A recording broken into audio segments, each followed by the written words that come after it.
Hi, I'm Tim Nichols, and welcome to the Mr. Maple Show. Every single Friday, we try to bring gardening questions and answers here for you on the Mr. Maple Show. Often, these are questions that we get through our emails. I'm Tim Nichols, and we have a mail order nursery, and we ship directly to your doors. So check us out on MrMaple.com. We do over 1,000 varieties of Japanese maples.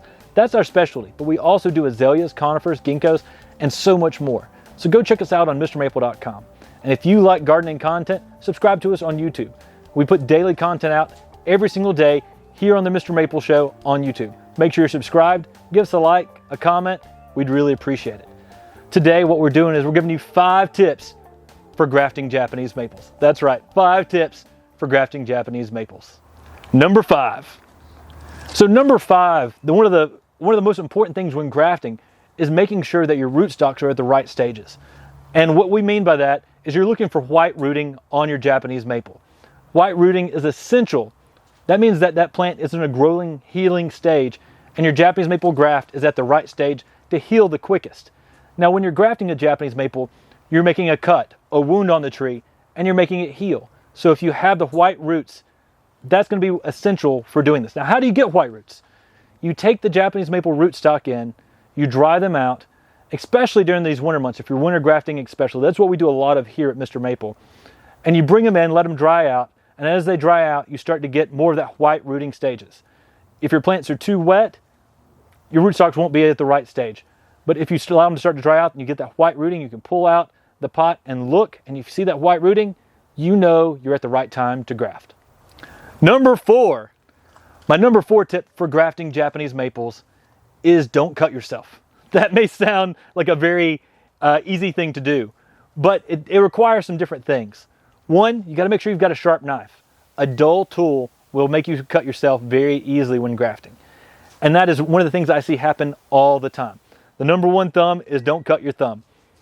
And when you're making the graft, if you're cutting too deep on your rootstock, that means you're going to cut through, and sometimes you cut your hand on the back side of the tree. So often a way to avoid cutting yourself is to make sure that you're making a cut that is right towards the edge of the cambium and not all the way through the rootstock. The more you can get towards that edge of the Japanese maple, the more success you're going to have in grafting, and you're going to be successful in not cutting your fingers. I see this all the time. And if you've got a dull knife out there and you're cutting too deep, you'll see people when we give grafting classes. We've done a lot through the J.C. Rouse and Arboretum on grafting Japanese maples. And you'll see them in grafting classes, and you see someone's hands start shaking like this, and they're pushing down very hard, like this, straight down. They're basically using the knife, and they're using their hand to cut it. If you let the knife go from right to left, in the motion a knife is made to do, you're not going to cut through the plant. Often if you're doing this, it's going to slip, cut through the plant, and cut your hand on the backside. So those are some tips on how to not cut yourself. Number 3. So my 3rd tip for grafting Japanese maples is you got to be clean. This is really important in the grafting process. You've got to realize that a lot of what we're doing is making a surgical cut on a Japanese maple. We're making a wound and we're wanting that to heal. If you're not clean in this process, bacteria may get in the process, maybe some fungus is involved, and your Japanese maple won't heal at the same rate. You'll get a really low yield, and your plants, you won't have any grafts to show for all your hard work. So being clean is essential. Now, a great way to do this is if you're grafting, take some Clorox, and you can mix a 5% bleach solution and clean your pruners. I often use rubbing alcohol. This is a great way to do it. You take a towel, some rubbing alcohol, and you can clean your pruners in between each and every set when you're grafting. If you're doing really, really large sets, say every 50 Japanese maples you graft, you go and you clean your pruners and your knife. Now, if you're cleaning your knife, this will actually help you be clean in the process and make better cuts overall as well, but it also will help prevent fungus from starting on your graft. That's a great way to do it. Now, you got to also remember, you got to be clean through this entire process. When you're during the aftercare, we'll take something like Zerotol and put it out the recommended rates across the grafts. Now, when we do this, what that does is it helps prevent fungus from developing in the grafts themselves. Fungus will always be present, especially in high humid situations. And so by going around and spraying Zerotol, we can help prevent a fungus from going around and spreading through all of our wounds that we've done from grafting. If we do that, we can help ensure that a lot of our grafts take at a higher rate. And that's really essential, because that's what we're doing when we're grafting, is we're making a wound, we're making it heal.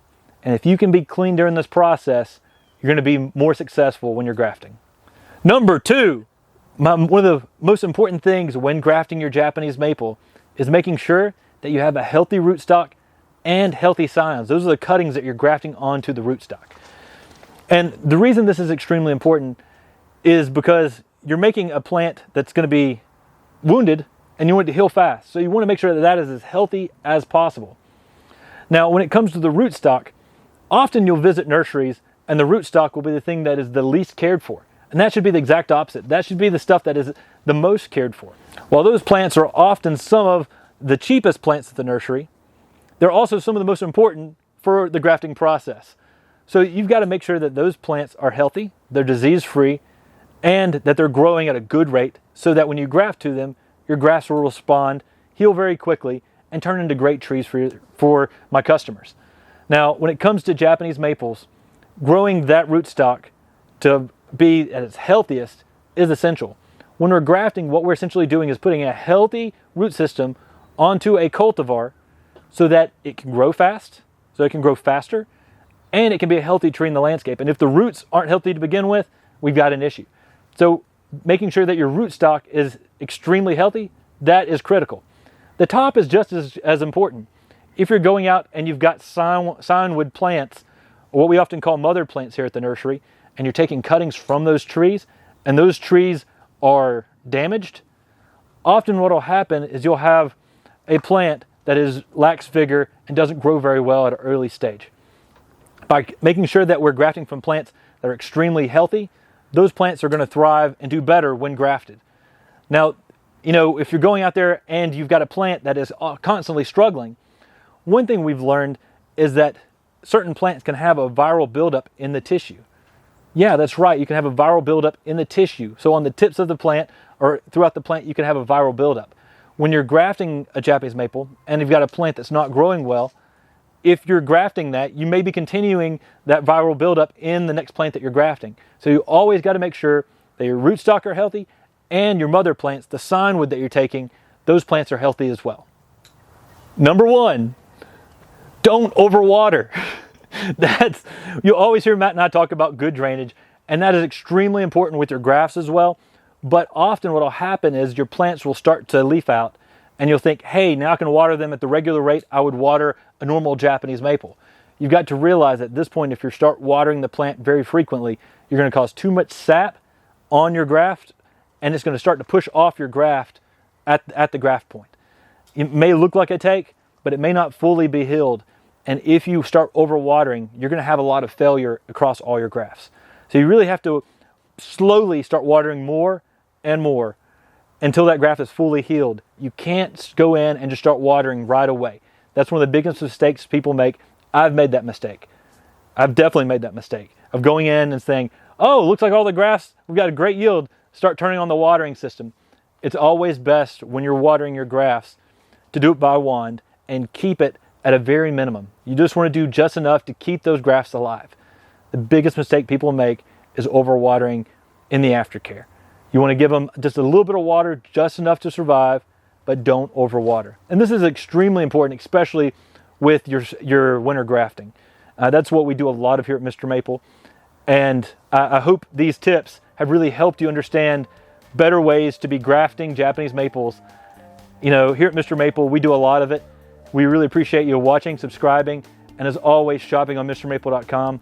Take care, God bless, and have a great day.